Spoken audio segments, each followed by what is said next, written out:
అందరికీ నమస్కారం. మొదటిసారి మా ఛానల్ను చూస్తున్న వారైతే సబ్స్క్రైబ్ చేసుకోండి. పక్కనే ఉన్న బెల్ ఐకాన్ను క్లిక్ చేయండి. స్నేహితుని సహాయం. ఈ రథయాత్ర అప్పుడే మరొక భక్తుడు తనకు జరిగిన సంఘటన కూడా అక్కడున్న వారితో పంచుకున్నాడు. ఈ సంఘటన పరమాచార్య స్వామి వారి అపార కరుణకు నిదర్శనం. పేదరికం అతన్ని ఎన్నో కష్టాల పాలు చేసింది. అదే సంవత్సరం 1984లో పరమాచార్య స్వామి వారు తిరుమంగలక్కుడిలో మకాం చేస్తున్నప్పుడు ఈ పేదవాడు రోజూ ఆ చోటుకి వెళ్ళేవాడు. ఇతనికి పరమాచార్య స్వామి వారు ఎవరిని కానీ మహాస్వామివారి గొప్పతనం కానీ తెలియదు. కనుక అతనికి స్వామివారిపై ప్రత్యేకమైన భక్తి ఏమీ లేదు. కానీ పేదరికం వల్ల రోజు కనీసం ఒక్క పూట భోజనం కూడా లేకపోవడంతో కేవలం ఉదర పోషణార్థం అతను అక్కడికి వెళ్ళేవాడు.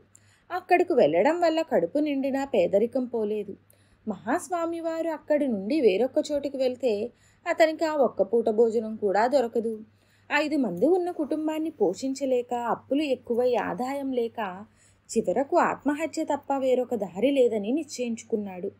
నిర్ణయం తీసుకొని చివరిసారిగా చనిపోయే ముందు అందరూ గొప్పగా చెప్పుకునే కంచి పరమాచార్య స్వామి వారి దర్శనం చేసుకుందామని వెళ్ళాడు.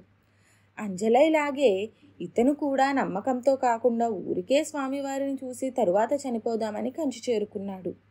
ఏమీ మాట్లాడకుండా పరమాచార్య స్వామి వారి ముందర నిలబడ్డాడు. అందర్నీ చూసే కరుణాపూరితమైన చూపులతో స్వామివారు అతన్ని చూశారు. సర్వజ్ఞులైన స్వామివారు అతన్ని ఒక ప్రశ్న అడిగారు. నీ తరువాతి కార్యక్రమం ఏమిటి? జీవితం చివరిలో నిలబడి ఉన్న నిరుపేద ఏమని సమాధానం చెబుతాడు? తాను జీవితాన్ని చాలించాలని నిశ్చయించుకున్నట్లు చెప్పగలడా? ఏమి చేయాలో నాకు తెలియదు స్వామి, నేను నా స్థానాన్ని చేరుకోవాలి అని జీవితం పైన ఆశ చచ్చిపోయిన స్వరంతో నిరాశ నిస్పృహలు తొంగి చూస్తున్న మాటలతో చెప్పాడు.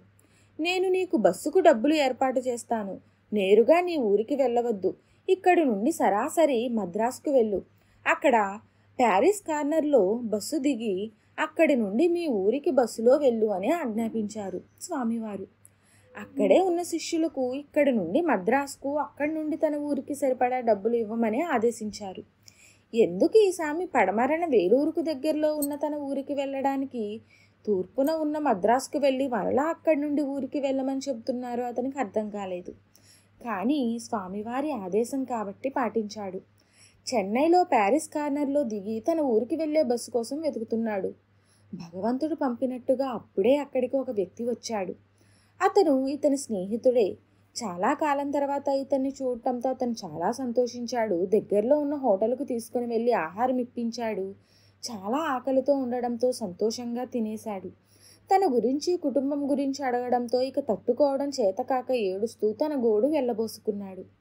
ఇతను సాక్షాత్తు పరమేశ్వరుడు పంపిన స్నేహితుడు కదా మరి. అతన్ని ఓదార్చి మంచి మాటలతో అనునయించాడు. అతని అప్పులన్నీ తీర్చి కొద్దిగా ధన సహాయం కూడా చేసి కుటుంబాన్ని కూడా ఆదుకుంటానని మాటిచ్చాడు.